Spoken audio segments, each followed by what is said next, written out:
Sejam todos muito bem-vindos, meus queridos alunos SEDUC, da primeira série do ensino médio da rede pública estadual. Sejam bem-vindos também professores mediadores, que deram um show de engajamento e fizeram com que o Piauí se destacasse já tanto na UBF, quanto nas inscrições da OLITEF, que a gente vai comentar mais na frente, porque o objetivo dessa aula aqui é o seguinte: essa é a primeira aula, o primeiro encontro de uma série de vídeos mais curtos que eu vou fazer, para que vocês, alunos, treinem junto comigo aqui, respondendo as questões, tanto que já caíram nessas Olimpíadas Nacionais, quanto questões que poderão cair pela similaridade que a minha banca da minha empresa elaborou, tá bom? Então, a gente vai começar aqui direto ao ponto, para o vídeo não ficar muito longo. A gente vai começar respondendo questões da OLITEF, que é a Olimpíada de Educação Financeira elaborada pelo Tesouro Direto. Olimpíada de nível nacional, muito bem organizada, diga-se por sinal, diga-se de passagem, e que este é o primeiro ano que ela vai ocorrer, tá? Então a gente não tem uma banca de questões, um banco de questões grande, vasto, para a gente poder trabalhar. Mas a OLITEF, que é a sigla aí dessas Olimpíadas, disponibilizou um simulado de 35 questões, exatamente para os alunos treinarem, e é isso que a gente vai começar a responder nesse vídeo. Obviamente a gente não vai responder todas aqui neste vídeo, senão ficaria muito longo, mas a gente vai responder aqui uns 5 ou 6 desse primeiro assunto, para a gente ver aqui se a gente vai acertar ou se a gente vai errar, tá bom? Então me ajudem aí, pessoal. Não esqueçam, leiam o material complementar de vocês, cadastrem-se no site, respondam um banco de questões, treinem com questões tanto dos concursos da UBF que já caíram, quanto de demais concursos que tem lá no site, questionem os professores mediadores, falem comigo através dos nossos canais de comunicação. Então, bora fazer esse esforço conjunto para a gente trazer esse ouro olímpico, esse tão sonhado ouro olímpico para o Piauí, transformando o Piauí no estado mais educado financeiramente do Brasil. Mas bora direto ao ponto. Queria aqui também parabenizar, né, a OLITEF, poxa, muito bem organizado o site, as inscrições, o material bacana. Bora lá, turma. Pessoal, a OLITEF, ela divide o simulado tanto por assunto quanto por nível de dificuldade. Eu acho isso fantástico, tá? Porque dá pra gente ter uma noção das coisas. Essas 5 ou 6 primeiras que a gente vai responder aqui nesse vídeo, elas são consideradas de nível fácil. E o tema delas é esse aqui, ó, Educação Financeira Básica.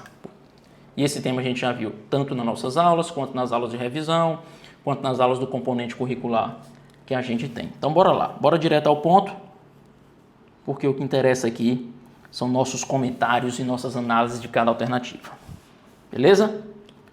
Qualquer coisa, se eu cometer algum erro, por favor, me avisem nos comentários, me avisem através do e-mail e do nosso grupo, porque aí a gente tem condição de corrigir e debater a questão. Se ficar alguma dúvida também, manda bala. Vamos lá, vamos fazer a leitura aqui comigo, e aqui eu já destaco antes de começar, muita atenção para o que as questões pedem, tá bom? Às vezes a gente vê uma alternativa ou outra que está no rumo correto, mas não é aquilo que a questão está pedindo. E aí a gente pode, afoito, se achando o bam, né? Pô, essa aqui eu sei, essa aqui, pô, eu vi na aula, a gente marca lá sem ler as outras alternativas e se arrebenta, não é verdade? Bora lá. No século XX, o dinheiro passou por grandes transformações. Perfeito. Uma delas foi a popularização do cartão de crédito, que mudou a forma como as pessoas realizam compras. Qual das alternativas a seguir descreve corretamente o principal motivo para o surgimento do cartão de crédito? Olha lá, olha o que a questão está querendo. Ela está querendo o principal motivo que deu ensejo ao surgimento do cartão de crédito, tá bom? Letra A. A necessidade de carregar grandes quantias de dinheiro em espécie se tornou um risco para a segurança. Pô, parece verdade, né? Carregar muito dinheiro em espécie é um risco para a segurança. Mas, pessoal, olha o que eu falei. É isso que fez surgir o cartão de crédito? Não. Existem as transferências, o dinheiro fica no banco, você não tem hoje a necessidade de carregar grandes quantias em espécie. Então, apesar de parecer correta, não foi isso aqui que deu ensejo ao surgimento do cartão de crédito. Letra B. A popularização dos celulares e a digitalização dos sistemas bancários. Foi isso que deu ensejo ao cartão de crédito? Também não, né? O cartão de crédito ele surgiu muito antes desses smartphones, dessa popularização que a gente tem hoje, como o Pix e tudo mais. Então, também nisso aqui, não foi isso que deu ensejo ao surgimento do cartão de crédito.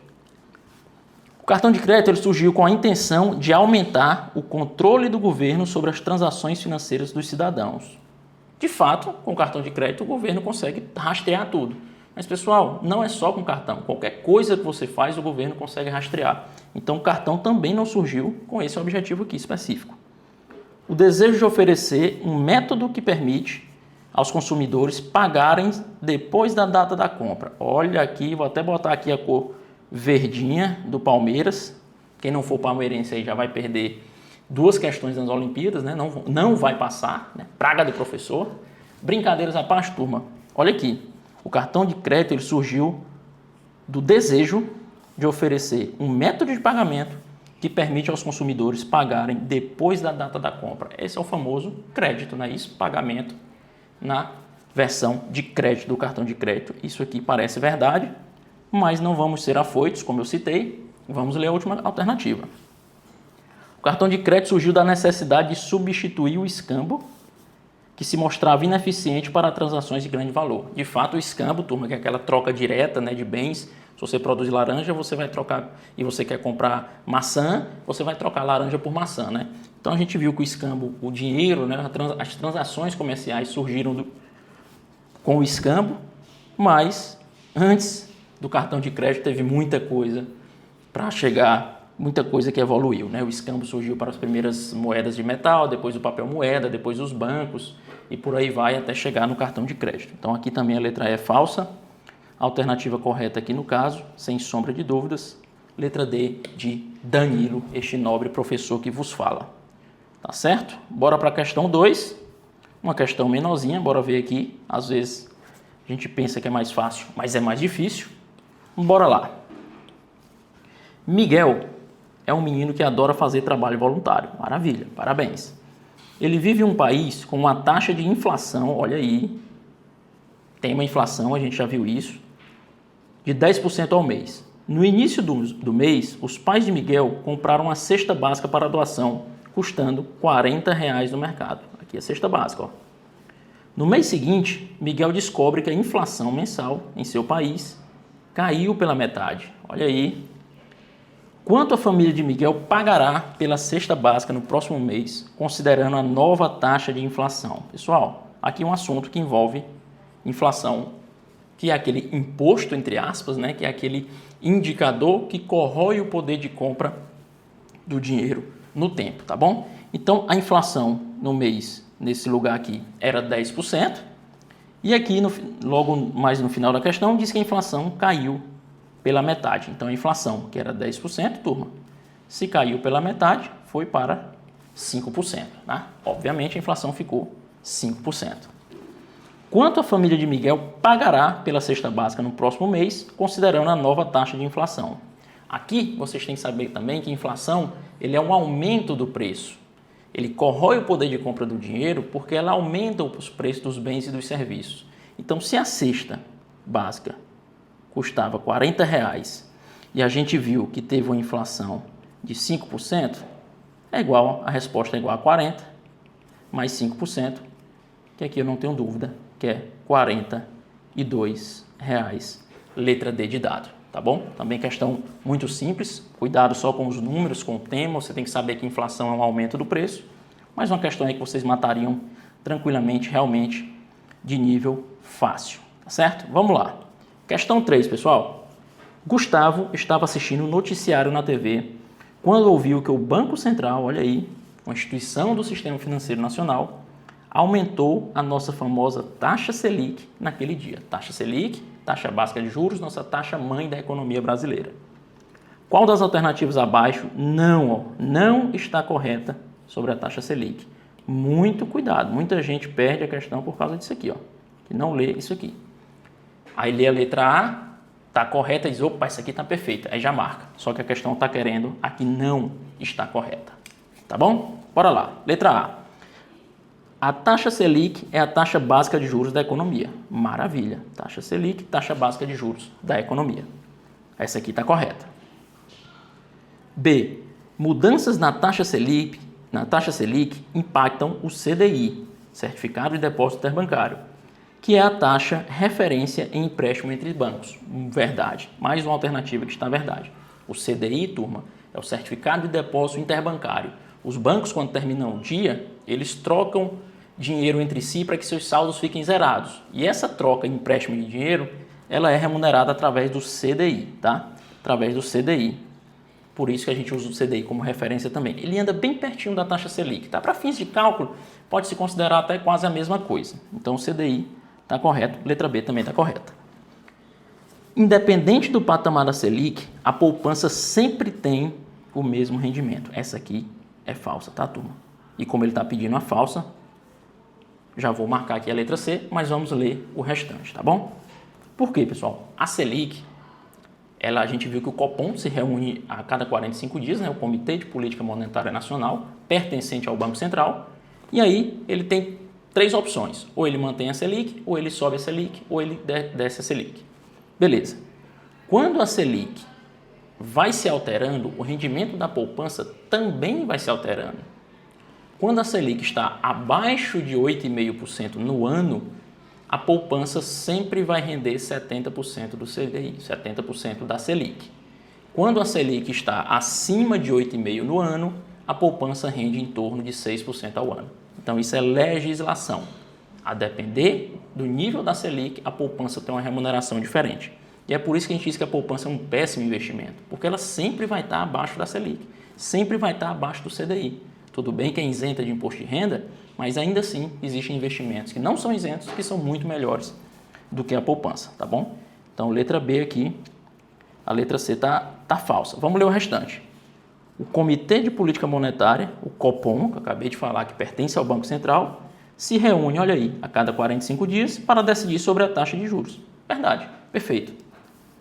Letra E. O Tesouro Selic é um título pós-fixado, título de renda fixa pós-fixado, atrelado ao CDI, à Selic, e terá um rendimento maior quando houver aumentos na taxa Selic. Correto, né, turma? Se a taxa Selic está alta e o título rende a taxa Selic, então ele vai render mais, né? Então, essa aqui também está correto. A resposta, sem sombra de dúvidas, é a letra C, porque a questão está pedindo aqui não está correta. Tá bom? Ficou claro? Qualquer dúvida, botem aí nos comentários. Turma, vamos aqui para a questão 4, tá? Questão 4.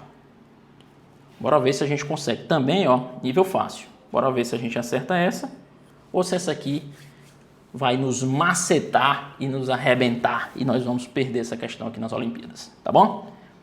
Davi, olha aí, Davi. Quem é que se chama Davi aí? Davi teve uma aula sobre educação financeira. Olha, será que é aluno SEDUC? Bora ver. O professor pediu para os alunos se reunirem em grupo e discutirem 5 dicas de educação financeira antes de apresentarem para a classe. Até aí tudo bem. Veja abaixo as anotações do grupo de Davi e indique qual das alternativas abaixo, novamente, turma, não parece ser um bom conselho de educação financeira.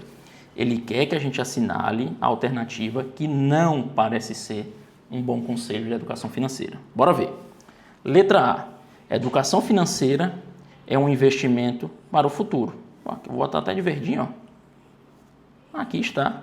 Perfeito, né, turma? Educação financeira, você está investindo no seu presente, no seu passado, no seu futuro, no futuro das suas gerações, da sua sociedade, da sua família e do seu meio social como um todo. Letra B. Busque sempre se informar e aprender mais sobre finanças. Perfeito, também é um bom conselho, né? A questão está pedindo aquele conselho errado. Até aqui, só conselhos bons. Comece cedo a gastar e use o limite do cartão como se fosse uma renda. Pelo amor de Deus, essa aqui moleza demais. Comece cedo a gastar dinheiro. Comece cedo a gastar e use o cartão como se fosse uma renda, ou seja, use o cartão sem medir as consequências, sem saber se você vai conseguir pagar a fatura, aí você entra no endividamento. Será que isso é um bom conselho? Claro que não.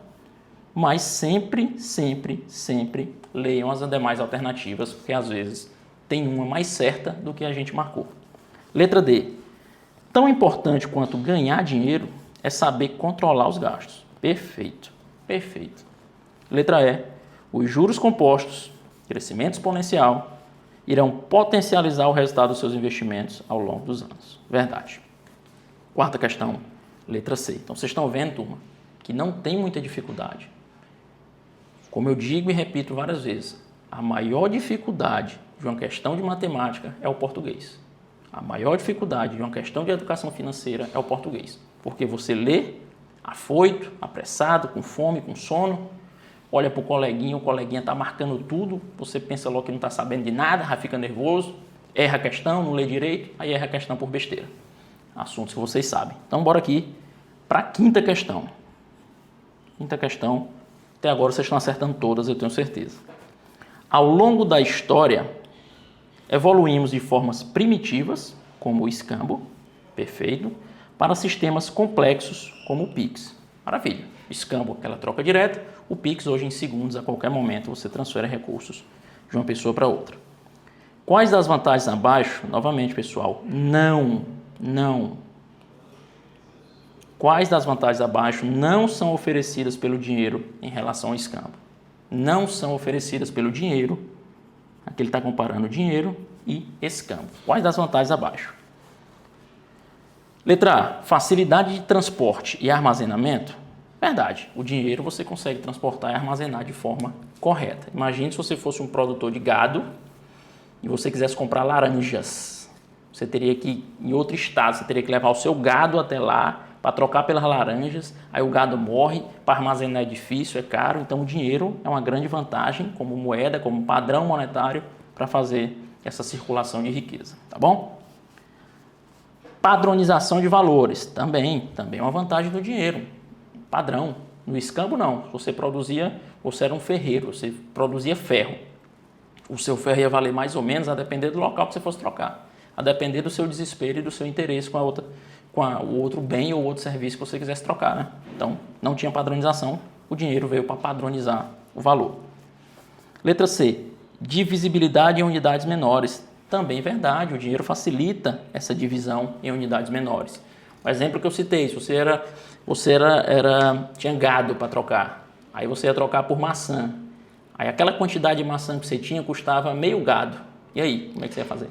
Você ia matar o seu gado e dividir ele no meio para dar para a pessoa que produzia maçã? Então, o escambo também tinha essa limitação de indivisibilidade. D de dado, o SAL como pagamento mensal para o trabalho. Não é uma vantagem do dinheiro em relação ao escambo, né? De fato, turma, aqui, a pegadinha da questão, ó, o SAL já foi utilizado sim como parte de pagamento mensal pelo trabalho. Tanto é que hoje em dia a gente chama de salário, aquela nossa remuneração mensal. Vem daqui, tá? De quando o sal era um item muito valorizado para dar sabor aos alimentos e também para conservar a carne e tudo mais.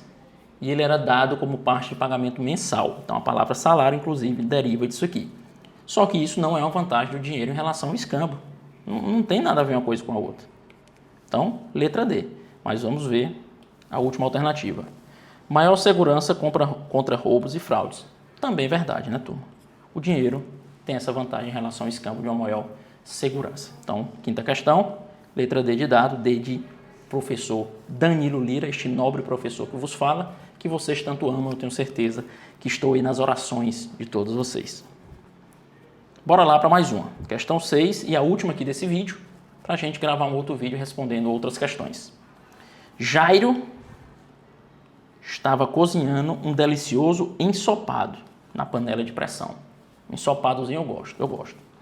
Contudo, depois de 15 minutos, ele percebeu que a panela estava muito quente. 15 minutos no fogo, meu amigo, também pudera, né? Como diz a história, também pudera. E achou melhor diminuir o fogo, certo? Agora, imagine que a panela de pressão é a economia do Brasil, certo? Qual ação o Banco Central, olha aí, o Banco Central poderia fazer para ter, até marcar de vermelho, para ter o mesmo efeito de diminuir o fogo? Ou seja, diminuir a inflação e a circulação de dinheiro na economia. Questão excelente. O nível, de fato, é fácil, mas é de uma importância extrema que vocês entendam isso. O Banco Central tem o Copom dentro dele, Comitê de Política Monetária, que se reúne a cada 45 dias para definir a taxa Selic. Taxa Selic é a nossa taxa básica de juros da economia, nossa taxa mãe, e se você botar no site do Banco Central vai estar escrito lá. que a principal função da taxa Selic é controlar a inflação no Brasil, certo? Controlar a inflação. Beleza. Sabendo disso, vamos lá. A gente quer diminuir a inflação. A gente quer abaixar o fogo da panela de pressão, diminuir a inflação, diminuir a circulação de dinheiro. Na nossa última aula a gente comentou isso, quando a gente comparou política monetária contracionista com política monetária expansionista. Se eu quero diminuir a inflação, pessoal, e se eu quero diminuir a circulação do dinheiro, eu quero adotar uma política contracionista. Eu quero contrair a minha economia, diminuir a economia. Porque diminuindo a economia, a gente diminui a inflação, né? O choque de oferta, choque de demanda e tudo mais. E para eu adotar uma política contracionista, assim, de contrair a economia, o que é que eu tenho que fazer? Eu tenho que tornar o acesso a dinheiro mais difícil. Entre aspas. Falando assim de forma direta e simplista, eu tenho que tirar o dinheiro de circulação, eu tenho que fazer com que as pessoas tenham menos acesso a dinheiro. E como é que eu faço que as pessoas tenham menos acesso a dinheiro? Para que elas comprem menos, para que elas gastem menos? Aumentando a taxa Selic, que é a taxa básica de juros. Com a taxa básica de juros mais alta, eu pergunto a vocês, você vai lá pegar um empréstimo no banco? Uma empresa vai lá pegar um empréstimo para investir, para ampliar, para montar uma filial, para contratar mais gente? Não vai, porque o dinheiro fica caro. Você chega lá para financiar uma moto, uma bicicleta, um carro, e você olha a taxa de juros lá em cima, você diz, não, não vou comprar agora não. Vou esperar, está muito caro esse financiamento. Vou esperar mais para frente quando cair um pouco. É ou não é? Então, menos dinheiro, menos gente comprando, menos dinheiro em circulação, a inflação tende a ser controlada, né? Então, o que o Banco Central tem que fazer é adotar uma política contracionista, aumentando a taxa Selic, dificultando o acesso de dinheiro para as pessoas e empresas, diminuindo a circulação de dinheiro. Então, o Banco Central tem que diminuir a taxa Selic? Não, se ele diminuir, ele vai estar estimulando a economia, vai estar acendendo o fogo da panela de pressão. Ele tem que, olha aqui a resposta certa, aumentar a taxa Selic. Essa é a resposta. Pelos motivos que a gente explicou. Ele tem que imprimir mais dinheiro? Não, porque ele vai estar botando mais dinheiro em circulação, mais inflação. Ele tem que diminuir os impostos? Não. Se ele diminuir os impostos, turma, as pessoas pagam menos imposto, então sobra mais dinheiro para elas. Se sobra mais dinheiro, compram mais, consomem mais, a inflação sobe. Letra E. Ele tem que aumentar o IPCA, incluindo novos produtos na cesta básica? Não tem nada a ver, também é fácil. Falsa. Resposta correta, letra B. Tem que aumentar a taxa Selic, adotando uma política contracionista da economia. Tá bom? Espero que tenha acertado essa. Essa última questão exigia um raciocínio um pouquinho maior, acho que até podia considerar aí de nível médio, né? Estava de bom tamanho, mas eu tenho certeza que vocês acertaram. E até mais, até a próxima aula, que a gente vai continuar respondendo aqui, passar para as questões de nível médio e as questões de nível difícil, que é para saber se vocês estão de fato matando a pau aí nesse assunto. Beleza? Um abraço e até mais.